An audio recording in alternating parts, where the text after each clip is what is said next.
exchange, 40 minutes, consequential 40 minutes between Prime Minister Modi and President Xi Jinping. The stage is set in Tianjin. We're in the media center. We've got a hawk-like gaze on the developments. That meeting will be tomorrow. But the Prime Minister already setting the tone for this visit to China, his first in 7 years. That's right, 7 years, viewers. A very consequential visit for that very consequential bilateral meeting, which will obviously be preceding the big summit level talks, and also a very important meeting with President Putin, which is again a bilateral meeting, the time of which will be confirmed to us, but it will take place on Monday. There is also another bilateral that has been penciled in. We're still awaiting details on which country the Prime Minister will choose to engage. But fundamentally, whether it is the Chinese media or whether it is the international media, especially American media, huge presence here, all looking at that very consequential conversation. Remember, that conversation itself is high on optics. We're not expecting any dramatic breakthroughs. Of course, there will be détente between these two countries, and it comes in the backdrop of India's strained relationship with the White House specifically and America in general. But a relationship which has been soured principally by President Trump, who is insisting on a slew of demands that Prime Minister Modi doesn't think are in India's interest. And they have to do with unfair tariff impositions, including a penalty of sorts, a sanction of 25% more for India exerting its financial and economic autonomy by engaging Russia. But the point is, friends, that this particular meeting between the Indian Prime Minister and President Xi Jinping comes at a time when India is facing, as I said, global headwinds, but more importantly, the need to project that it is not isolated, that multilateralism is still very much its foreign policy and diplomatic tenet. Number three, that India can be a powerful interlocutor for the global south, and most importantly, that it still has influential friends that can determine which way global outcomes are being shaped and could be shaped. So fundamentally, that conversation is more about optics. As I said, there are a large number of issues that still have some overhang on the India-China relationship, and some of those issues are to do with our differences over the perception of where the LAC runs, which has resulted in, of course, a couple of serious standoffs on the border. One of which was, of course, Galwan, which turned violent, very uncharacteristically so, and resulted in what was an extended period of chills between India and China. Let's listen into how the Chinese are looking at it. I said there's a huge amount of interest here in these particular talks, not just globally, but also domestically. Let's look at this conversation I had with one of the leading senior editors here in China that looks at foreign policy for CGTN. I want to begin by asking you, what expectations do you have from that meeting between India and China, the bilateral meeting between Prime Minister Modi and President Xi, and how would you describe the state of relations between India and China? Thank you for having me. Actually, we have been here to cover the SCO Summit. We know that the world leaders are expected to arrive today, and President Xi Jinping will hold a welcome banquet for the world leaders, including the Prime Minister of India, Narendra Modi. We know this is his first visit in 7 years in China, and a lot of people are really having high expectation for the world leaders coming here to Tianjin. Of course, there were a lot of bilateral and multilateral meetings between these world leaders. And for India, I think China has been a neighboring country as well as India for many decades, and also India joined SCO in 2017, and Prime Minister Modi came to SCO meeting in 2018 in Qingdao, and now this year he came again in the Tianjin Summit, which shows that India's attendance and also the importance of the SCO. And also China has been attaching great importance to boosting the bilateral and also the global multilateralism. Because earlier this month, Chinese Foreign Minister Wang Yi paid a visit to India, and he held meeting with India Foreign Minister, and also they have reached a 10 consensus. The two nations aim to boost their bilateral relations and also boost the people-to-people exchanges, economic cooperation. So we are really hoping major outcomes between the two countries, as well as the SCO member states and other observer states, and also bilateral and multilateral meetings to boost multilateralism and multipolarity. Well, the China Daily and other newspapers here in China focusing very closely on what many people are saying is a cautious reset.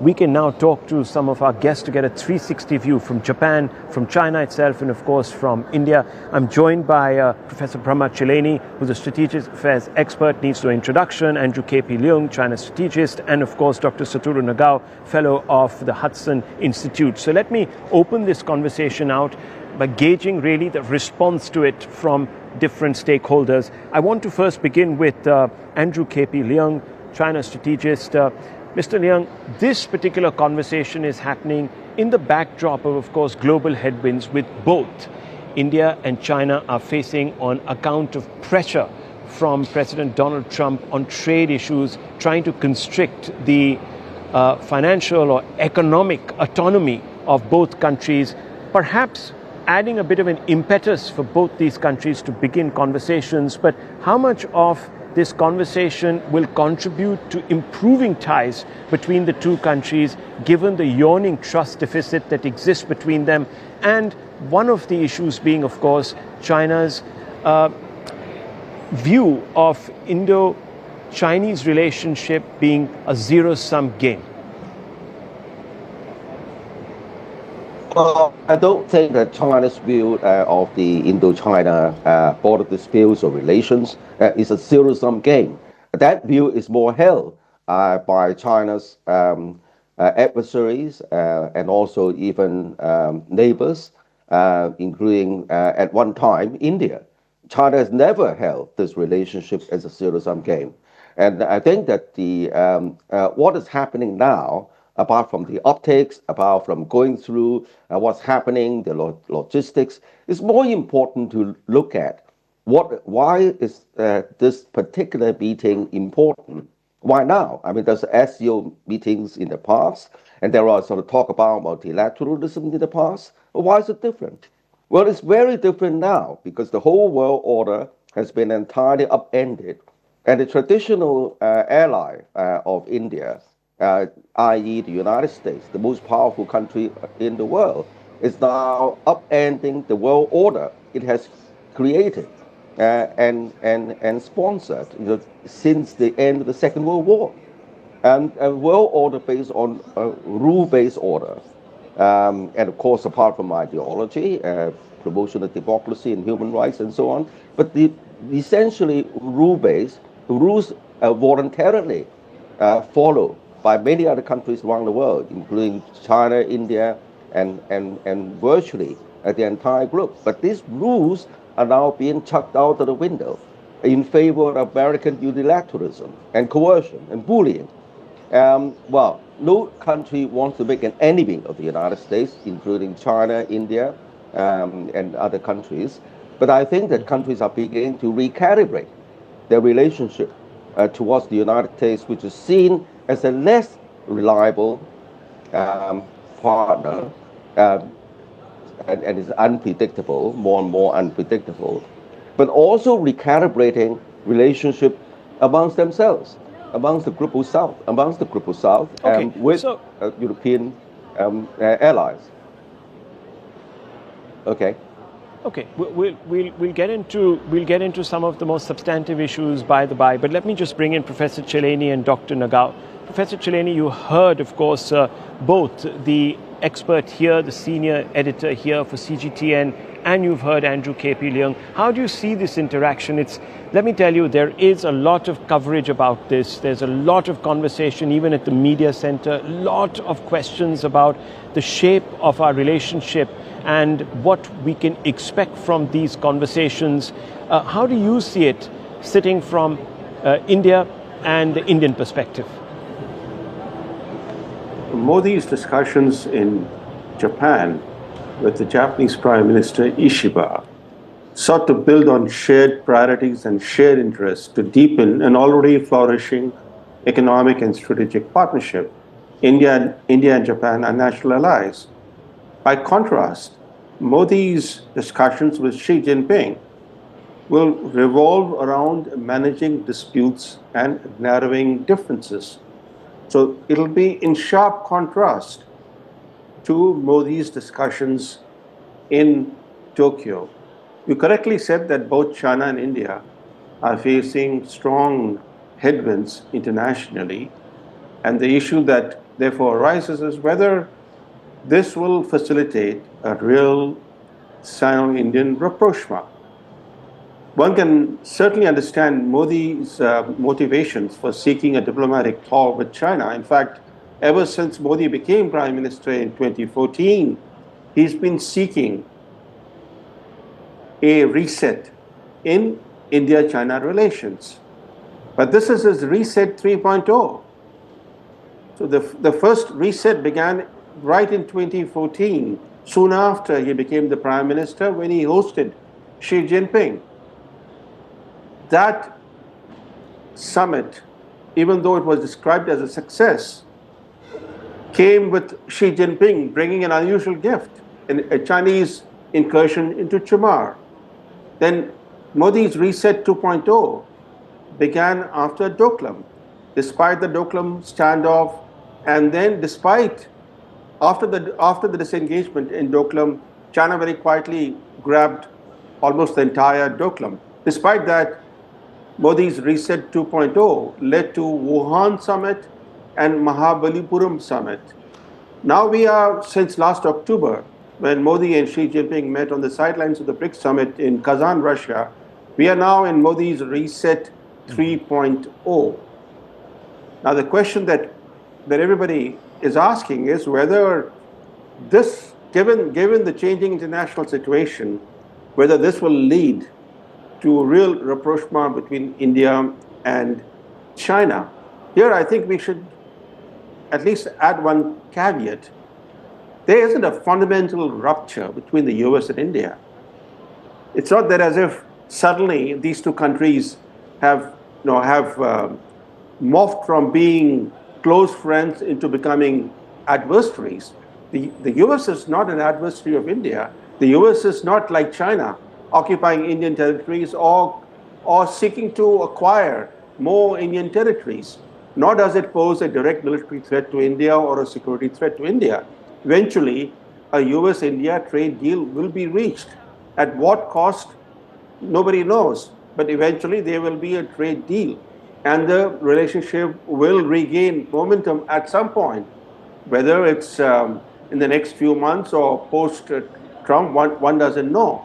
But the US-India relationship has not been derailed. So we should not assume that there is a fundamental break in US-India ties. So given that reality, and given the fact that China still seeks to engage but contain India, can there be genuine rapprochement between China and India? That's the big question. Okay, so let me bring in Dr. Nagao, because there was a very important statement, Doctor, that was made by the Prime Minister, in some senses recognizing the problems that Japan has with regards to territorial sovereignty concerns with China, specifically in the East China Sea. That was a very consequential acknowledgement of Japan's own wobbly relations with China.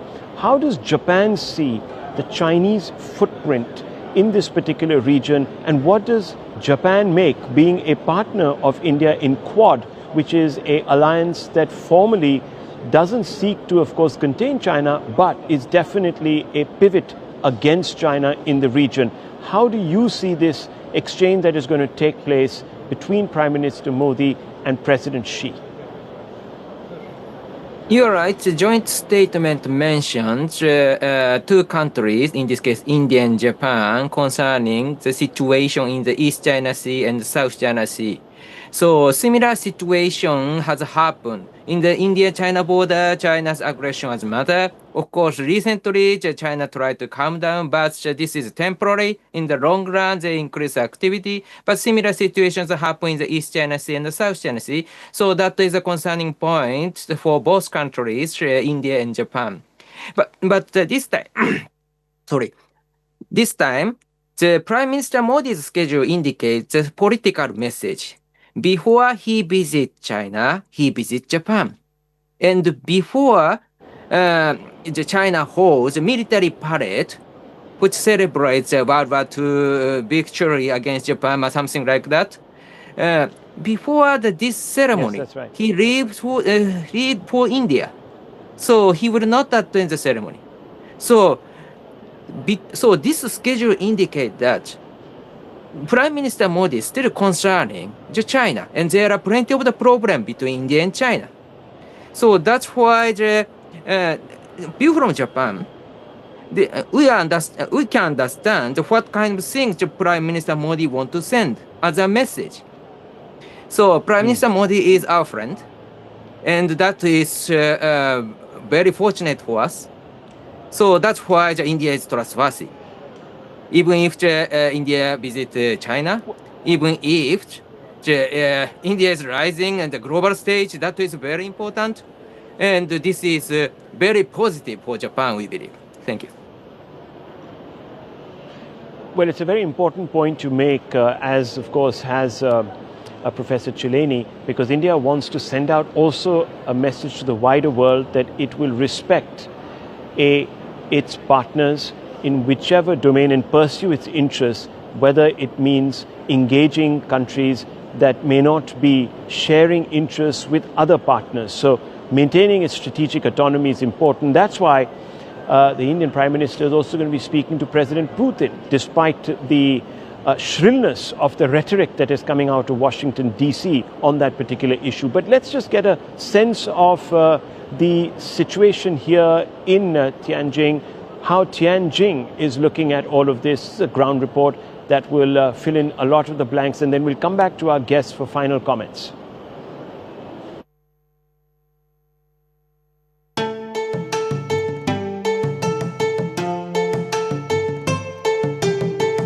Why did China pick Tianjin to host this year's SCO Summit? For many watching from the outside, Beijing or Shanghai would seem the natural choice. Beijing is the capital of China, while Shanghai is where the SCO was born. As the name says it, Shanghai Cooperation Organization. So Tianjin was a surprise pick. But why? The answer lies here in the streets of Tianjin. These are not ordinary homes, they are practically heritage sites. This place is often described as an open museum. Tianjin is the fourth largest city of China, and it carries an unusual nickname. It is called the Outdoor Museum, and that's because of what surrounds me.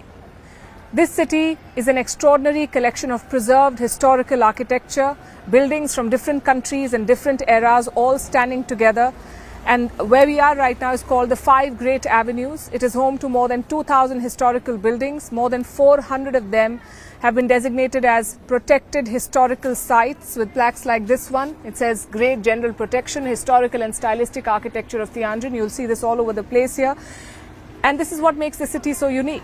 It is a modern city, but it also feels like a living exhibition where each street and each district is part of the display. The homes in Tianjin's Five Great Avenues are direct architectural remnants of China's colonial period. They reflect the foreign concession system. This system emerged after China's military defeats in the 19th century. This is what used to be a part of British concession, one of many concessions in Tianjin. According to one claim, there were a total of 9. Each was a designated area not governed by China. It was controlled by a foreign country, like a mini, its own laws, its own police, its own courts, its own administration, and completely outside Chinese control. Each concession brought with it a piece of another country, all planted onto Chinese soil. That is no longer the case today. These buildings are now firmly in Chinese hands. The streets are lined with Chinese shops and cafes. Modern-day Chinese coffee and food chains now operate from colonial buildings. They represent today's China, the world's second-largest economy, and a force to reckon with. That is the message that Xi Jinping wants to send as the host of the SCO Summit. Tianjin sits on Bohai Bay. It is the maritime gateway to Beijing, a strategic city, also central to the Belt and Road Initiative. Tianjin serves as connection between land corridors and sea trade routes. It plays a growing role in regional trade logistics. Its port is connected with more than 180 countries and regions. Freight trains now link Tianjin directly with Central Asia and Europe. One recent route from Tianjin to Uzbekistan shortened delivery distance by 800 kilometers. This city is strategically important for China's SCO outreach. The SCO represents around 40% of the world's population and 25% of global GDP. So the subtext is clear. It is not just about hosting a summit, it is about sending a message, a shift in balance. From the West's G7 summits in castles and resorts to the Global South's SCO Summit in a city once scarred by colonialism. Tianjin was once a gateway for colonizers. Today, Beijing wants it to be the gateway for the Global South. From concessions to connections. From being carved up to carving out a new world order. That's why Tianjin, not Beijing, not Shanghai, but a city that carries the scars of the past and the ambitions of the future. Well, the Russian president is also, of course, going to be here at this SCO summit, and he wants to send out a message of his own viewers, and that, of course, is that Russia is not isolated. That is also something that China is keen to project by having global powers, including regional powers from SCO here, and that's why the SCO has started to sort of also expand and embrace newer nations. There are now 10 formal member countries, 2 observers, and several other affiliate countries who have now lined up under its rubric. So it's a growing platform, but they're disparate, obviously, interests which sometimes lead to clashes. And on that point, Professor Chileni, I just wanted to bring in the Russia factor. There's an important bilateral meeting between Prime Minister Modi and, of course, President Putin. That will send a message out, of course, of its own to the international community, specifically the West, where there are voices now, given the renewed hostilities in Ukraine and the failing prospects of a ceasefire, that Russia needs to be sanctioned further. Of course, America has its own axe to grind with Russia and will not like the Prime Minister sharing a stage with the Russian President. How do you see this association? The fact that President Trump recently hosted President Putin, and that Trump is actually trying to woo Moscow in order to break the Russia-China unholy alliance. It would be paradoxical if Washington were to look at a Putin-Modi meeting as an action, as an unfriendly action. The fact is that Trump openly believes that US policy has forced Russia to pivot to China, creating a 2-against-1 dynamic with the US at the receiving end. He wants to undo that. And ironically, that same Trump is now trying to push India closer to China. So on one hand, he's trying to peel Russia away from China. On the other hand, his unilateralism against India, his tariffs and sanctions on India, could be nudging India to mend ties with Beijing just when the US needs India as a counterbalancing force in Asia. But looking at it more globally, it's clear that the tectonic plates of international power are shifting. The post-World War II American-led order is eroding, yet there is no clear alternative. What we are seeing is that the world is in transition. But I think in this transition period, the risk of the world fracturing into rival geopolitical and economic blocs is growing. Rahul, you are in Tianjin, and one major event is happening there from tomorrow, which is the SCO Summit. That's right. Had India not been a member of the SCO, how would the SCO have been perceived? It would have been seen in the West as an anti-Western club of autocracies, because India is the only democracy in the SCO. So India lends respectability to the SCO. In fact, after the SCO, right after the SCO, as Dr. Nagao pointed out, China is hosting a massive military parade in Beijing on Wednesday that will bring together the world's leading strongmen. All the world's top autocrats will be present in Beijing for this Wednesday military parade. It's a who's list of the world's strongmen. Absolutely, it is. It is, and you can actually also sense that here at the SCO. I didn't mean to cut you off, Professor, but we're running out of time. I just want to very quickly tell our viewers that, look, at the end of the day, this is a alliance or a cooperation of a large number of countries with very disparate interests and also varied political backgrounds. So it's very difficult for the SCO to become a voice for the global South that is A, representative, and B, not completely riddled with contradictions. So fundamentally, Professor Chileni, the SCO itself has to make itself a little more relevant. You have 30 seconds. How does it do it? SCO faces major challenges because it's China's baby. China sees it as its own creation. It bears the Chinese imprint in terms even of the name, Shanghai, and the SCO has a permanent secretariat in Beijing. The deliberations of the SCO conducted only in two languages, Mandarin and in Russian, not in English. So it is a very clearly a Chinese enterprise, began as a Sino-Russian enterprise, but has increasingly become a China-centric enterprise. And so how does it become representative? Is there a path forward? Viewers, I've run out of time. We'll, of course, be coming back to you with more updates through the evening. Thank you, Professor. Thank you, Doctor. And, of course, thank you, Andrew K. Pulang. But very, very quickly, viewers, I just want to round off by saying something interesting, and that is fundamentally this, that the SCO, one of its 7 slogans, represents mutual trust. At the end of the day, whether it's a meeting between Xi and Modi or larger level interactions between the SCO members, that is the word in the room that needs to be addressed. Overcoming trust deficits between all these regional players, that's when there will be cohesion. I'll leave it at that. Thank you for watching.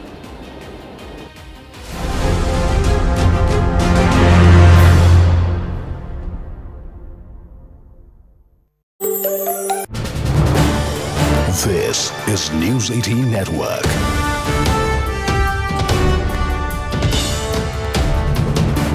India's largest news network.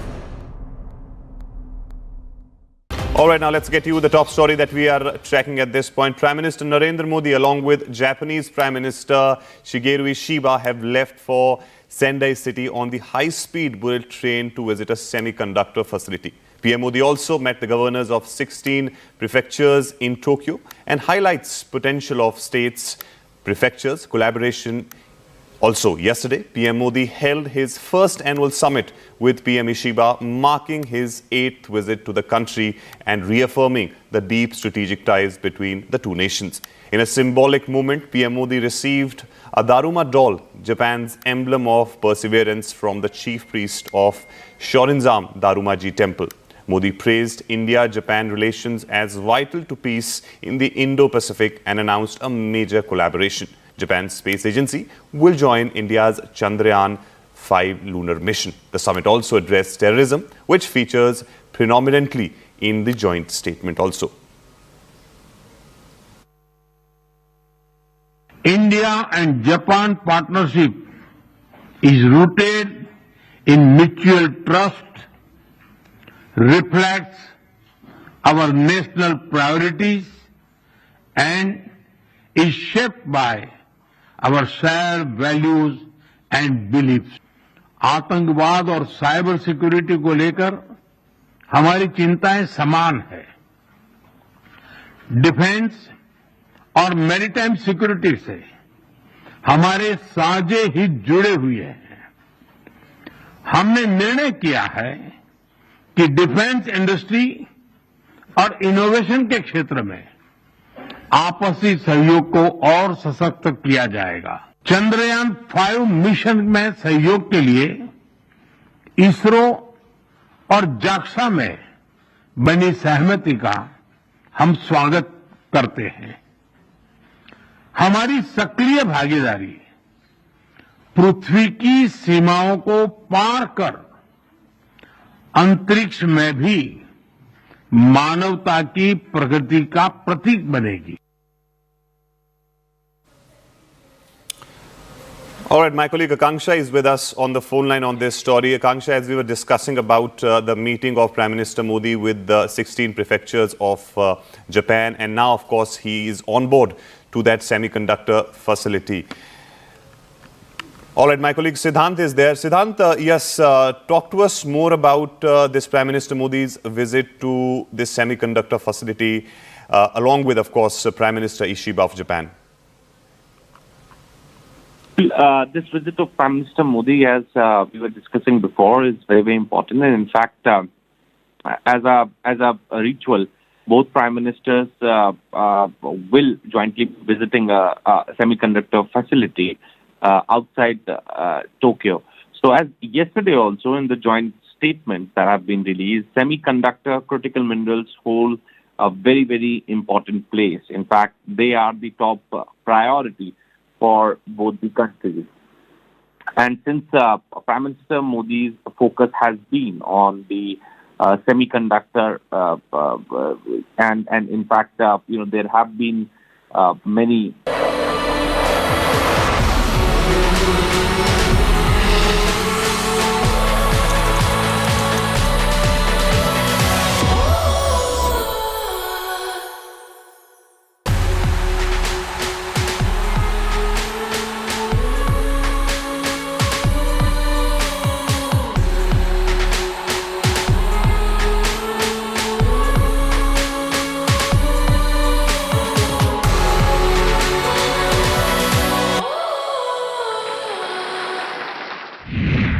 नमस्कार। वर्ष 2023 में महिला सशक्तिकरण पर केंद्रित सी शक्ति कार्यक्रम के शुभारंभ का अवसर मुझे मिला था। मुझे ये जानकर प्रसन्नता हुई है कि इस कार्यक्रम की प्रतिष्ठा बढ़ रही है। इस कार्यक्रम की सार्थकता इसलिए बढ़ जाती है कि ये केवल कुछ गिनी चुनी महिलाओं की उपलब्धियों को सामने लाने का उत्सव नहीं है, बल्कि संपूर्ण नारी जाति की असीम क्षमताओं को उजागर करने का महत्वपूर्ण प्रयास है। भारतीय संस्कृति में महिलाओं को शक्ति का साक्षात स्वरूप माना गया है, श्रद्धेय माना गया है। श्रद्धा स्वरूपा नारी की अधिक से अधिक मान्यता देने तथा बड़े से बड़ा उत्तरदायित्व देने की सोच के साथ आज हमारा देश आगे बढ़ रहा है। वैज्ञानिक, इंजीनियर, डॉक्टर, सैनिक, कलाकार, उद्यमी, खिलाड़ी, शिक्षाविद, समाजसेवी, नीति निर्माता तथा अनेक अन्य भूमिकाओं में महिला नित नई शिखर हासिल कर रही है।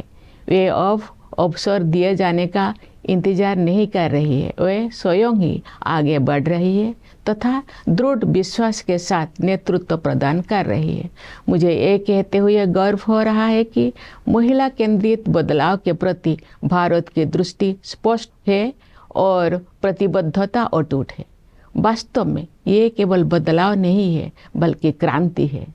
लखपति दीदी योजना से लेकर नारी शक्ति बंधन अधिनियम जैसे अनेक दूरदर्शी परिवर्तन के बल पर हमारे देश में महिला सशक्तिकरण की यात्रा बहुत आगे पहुंच गई है। महिला नेतृत्व द्वारा विकास की सोच अब नीतिगत और संस्थागत प्रवाह का रूप ले चुकी है।